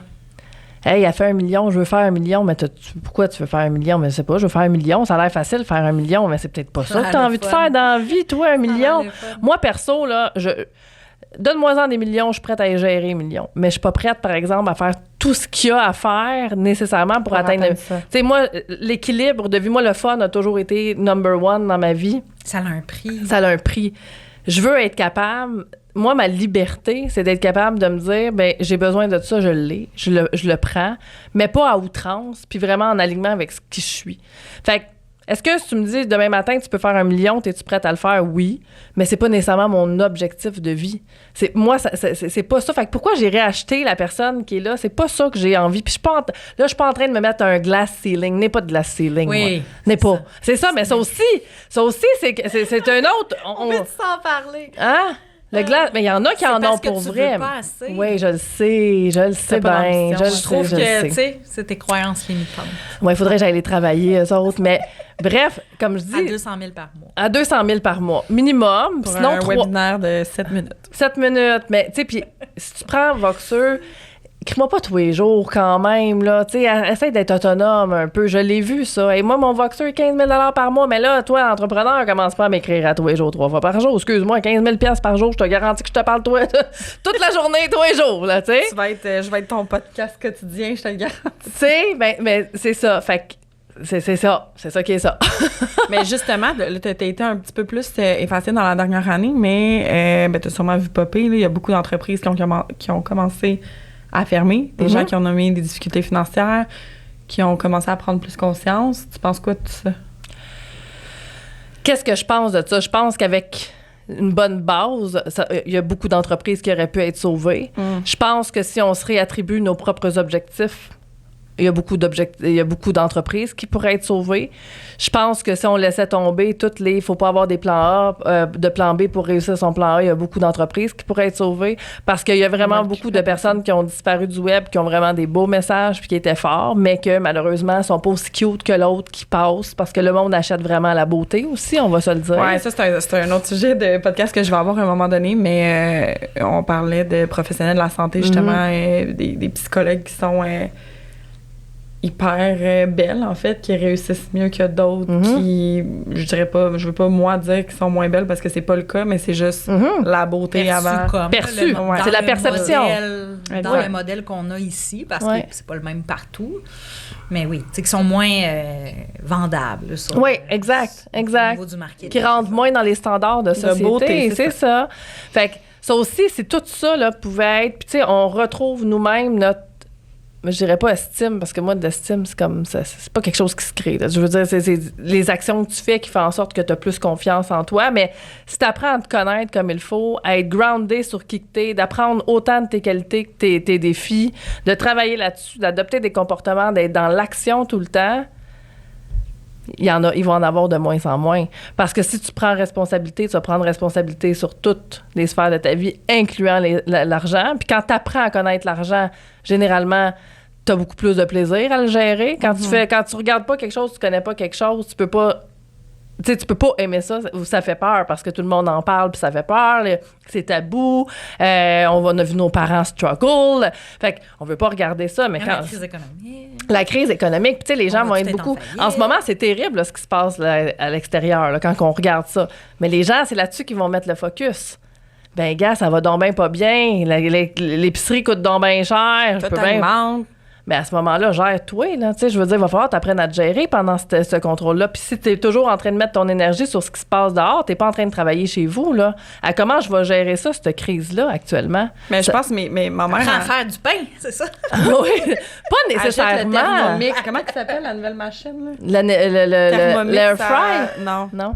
Un genre de Thermomix. Ouais, c'est ça, à 3000 $, pour faire toute ta bouffe chez vous. Non, mais tu sais, je comprends ce que tu veux dire, justement, c'est qu'on focus sur le problème, mais pas sur notre pouvoir personnel puis toutes les stratégies qu'on peut mettre en place. Le problème va devenir moins gros si on met des stratégies en place.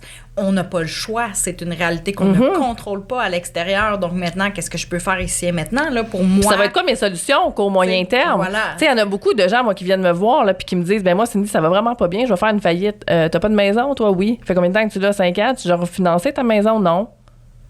Ben là, t'attends pas qu'on regarde cette stratégie-là avant, mais ça aussi, c'est des choses qui sont inconnues. Puis en même temps, tu veux pas juste aller vers cette stratégie-là parce que tu veux pas payer ta maison forever, tu sais, non plus. Fait que tu peux pas juste te fier là-dessus, mais ça peut être un mot tasus de beau gilet de sauvetage actuellement. Puis après ça, on va aller retravailler tes bases pour pas que ça revienne, que ça soit récurrent à chaque 5 ans que tu reviens. Tu sais, il y a tellement de choses, puis les gens ne s'attardent pas aux solutions, ils s'attardent aux problèmes. Absolument. Tu sais, c'est ça qu'il faut qu'il change beaucoup. Puis c'est la raison pour laquelle j'ai décidé de revenir sur le marché. Parce que je me suis dit, j'ai une voix, puis les gens, quand ils seront prêts à l'entendre, ils viendront me voir. Puis quand s'ils sont pas prêts, ben ils continueront à... Ils vont revenir. Si c'est pas moi, ça sera quelqu'un d'autre. Mais je sais qu'il y a des gens qui sont là en ce moment, qui ont besoin, justement, d'avoir du concret, puis des gens qui vont regarder leur réalité, puis pas juste donner du, free for... Tu sais, c'est one size fits all. C'est impossible financièrement que tu puisses donner les mêmes stratégies à tout le monde. C'est impossible, même en entrepreneuriat. On s'en va vers l'entrepreneuriat, puis on retombe dans une boîte. Pas mal d'accord. Ouais. Je vais en profiter pendant que tu es là. Oui. T'as-tu peut-être une ou deux histoires de personnes, justement, d'histoires... puis là, je dis ça parce que Cindy, elle le sait, mais j'ai dit que l'année prochaine, en 2024, qu'on tombe, hein? Je suis perdue dans la nature. Moi, je m'étais comme donné comme défi, justement, au niveau investissement, tu sais, tout ce qui est formation, etc. J'investis fuck all pour 2024. Sauf, je m'en dis, dans Cindy, c'est bizarre du même. Non, investis pas dans moi, investis dans toi. Dans moi, mais par rapport à mes finances, en lien avec mes finances et tout. Puis là, tu parles de ça depuis tantôt, puis moi, je suis comme un peu émerveillée. Mais une ou deux histoires de gros succès ou de personnes qui ont remonté la pente, je trouve ça inspirant. Fait que j'ai envie inspirant, puis donner le sentiment aux gens aussi que c'est possible. Que c'est possible, oui. On a l'impression d'être pris dans un trou. Là. Tout à fait, puis c'est le fun parce que tu peux t'en inspirer. Par contre, les histoires à succès, c'est vraiment chaque personne qui le crée. Là. J'en ai beaucoup. Comme je dis, ça dépend quel genre de succès tu veux. Non, mais y en a-tu une qui t'a marqué, mettons, de vraiment marqué par X raisons? Oui, ben j'en ai plusieurs qui m'ont marqué pour plusieurs raisons. Moi, j'en ai une qui était tellement... dans son caca, comme on dit, là, qu'après 2 semaines dans le programme, je pense que c'était la cohorte numéro 5 ou 6, fait que je suis rendue à la 17, là, fait qu'on est loin. Elle a clairé 20 000 de dettes comme ça. Elle l'avait sous les yeux, puis elle l'avait jamais vu. Juste pas vu comment qu'il y a... Ouais. Fait que ça, c'en est une qui a été vraiment drastique. J'en ai eu une autre qui est entrepreneur. Elle était travailleur autonome, je dirais, plus, parce que quand on travaille avec une clientèle et tout ça, puis elle a réussi à mettre de l'argent de côté, ce qu'elle avait jamais fait, prendre des vacances l'été alors qu'elle vit aux clients. Fait que elle n'a pas de revenus récurrents, payer des dettes énormes qu'elle n'avait pas. Il y a beaucoup de gens pré-pandémie qui m'ont écrit pendant la pandémie pour me dire une chance que j'ai commencé à me payer en premier et à suivre tes conseils parce que ça m'a permis de passer à travers la pandémie. Il y a des gens qui perdaient leurs cheveux avant de faire le programme parce qu'ils étaient tellement anxieux, le stress. Aujourd'hui, c'est beaucoup plus, dont une. C'est fou ce qu'on voit pas, hein, mais que c'est physique. Hey, on sous-estime vraiment l'impact d'un stress financier sur le corps et sur, tu sais, puis c'est pas pour rien que c'est une des principales raisons de séparation. Ça a un impact sur tout, c'est le noyau. La dépression, du burn-out, ça fait vraiment partie souvent de l'histoire de la personne. Il y a un stress financier, peu importe à quel niveau. Tu sais, c'est sûr que là, après ça, selon la personne, le niveau de stress, tu l'as dit tantôt, il y en a que le stress va être immense pour 4 000 de dette, d'autres. Mais ça reste que c'est fondamental. Alors, comment ça se fait qu'on le minimise? Pas ça, qu'on minimise, qu'on laisse ça en bas. Comment ça se fait? C'est-tu pareil partout? On s'entend qu'on a besoin d'argent. Tu sais, mettons, toi, tu regardes ailleurs un peu ce qui se fait, tu sais, parce qu'on parle souvent au Québec, on est né pour un petit peu. As-tu l'impression qu'il y a un peu de la culture? C'est la culture, c'est définitivement. Ici, là, genre, faut pas parler d'argent, tu sais, le côté un peu judéo-chrétien. Pis... Mais moi, je dirais que c'est très, très... En tout cas, si je compare États-Unis et Québec... La vérité, oui. C'est vraiment deux mondes complètement différents. Même juste au Québec, les anglophones vont être beaucoup plus portés à investir et à faire des bons choix, à parler d'argent que les Québécois. Fait que, tu sais, mais ça vient comme ça. Hein? On vit dans une ancienne culture. On parlait pas d'argent à table. Tu pouvais pas dire combien qu'on gagne. Est-ce que, là, on vous a vu compter les factures. Non, on parle pas de ça. Jamais. Moi, je suis très transparente. J'aime ça tester les gens. Mettons, hey, t'as eu une augmentation à ta job, t'es rendu à combien? Mais je peux pas te dire ça. Mais pourquoi tu pourrais pas me dire ça? J'ai comme pas de tabou par rapport à ça. On dirait que j'aime ça parler d'argent. Puis de. Je m'en fous des collègues que j'ai. Je peux comprendre des fois que ça peut créer un malaise, mais là.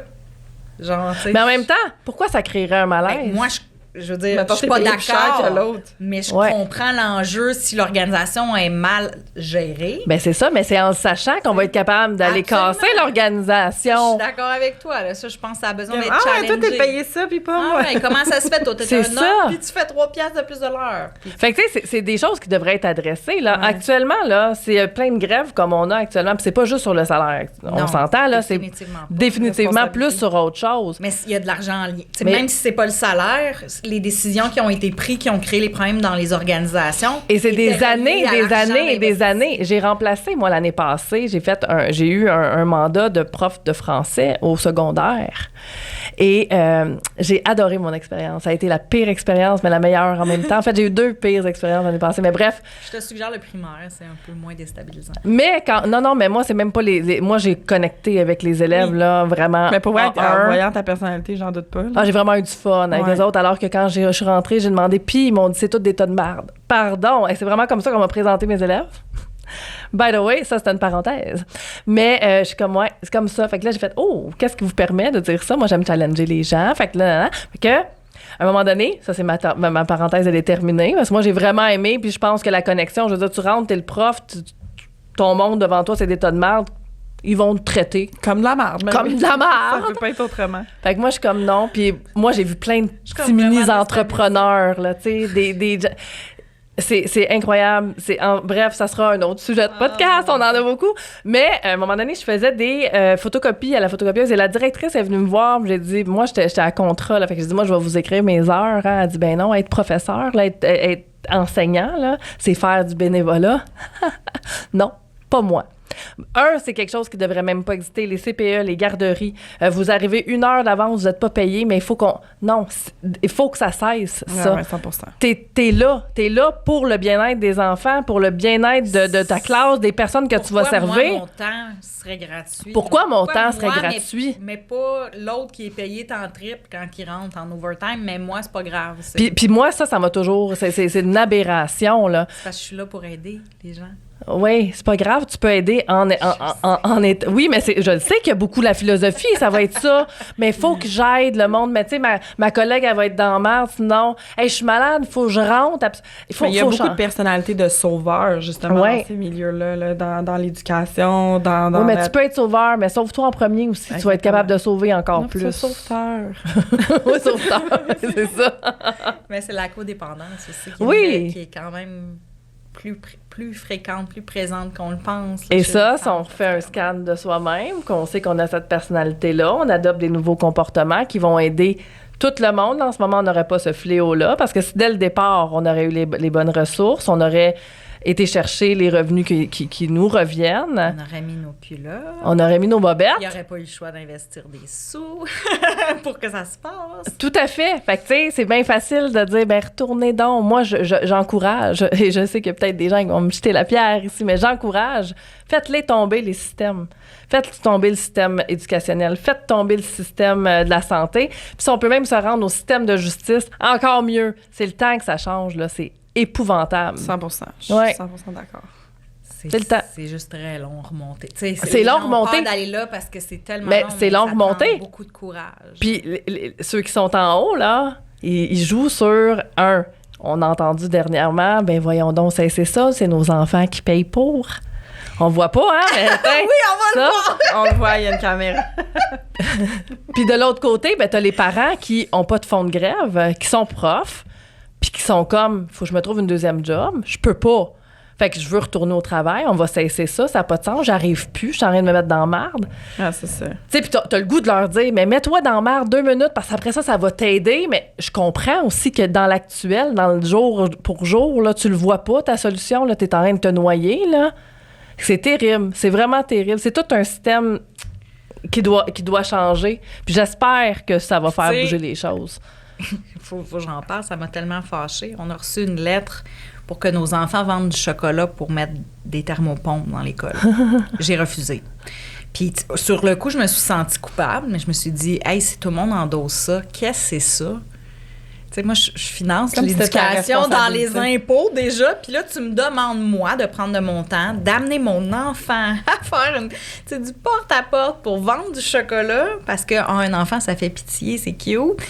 Tu sais, je comprends l'école, ils sont désespérés, ils cherchent des ressources, tu sais, le problème est beaucoup plus grand que ça, mais ce n'est tellement pas la solution. Oui, mais tu vas responsabiliser ton enfant. Mais on envoie quel message? C'est pas grave. Tu sais, je veux dire, on va toujours trouver quelque chose pour pallier quelque part. Puis, mais on donnera pas les vrais efforts au bon endroit. C'est pas ça la solution du tout, là, de vendre du chocolat pour mettre des thermopompes. Puis c'est pas... Ma fille m'a demandé, mais quoi, t'es contre le fait que...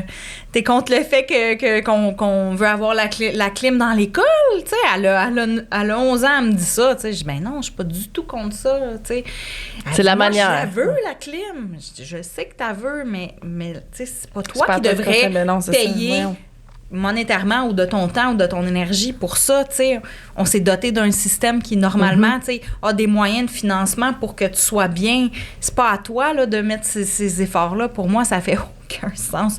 Je suis encore choquée, là, tu sais. Je suis comme, les enfants, voyons donc, au pire, on va faire un souper spaghetti en gang à la limite, là, mais c'est pas nos enfants qui vont aller vendre du chocolat. Non, c'est ça. Je suis comme, on s'entend que c'est les parents qui finissent par vendre le chocolat, là. Oui.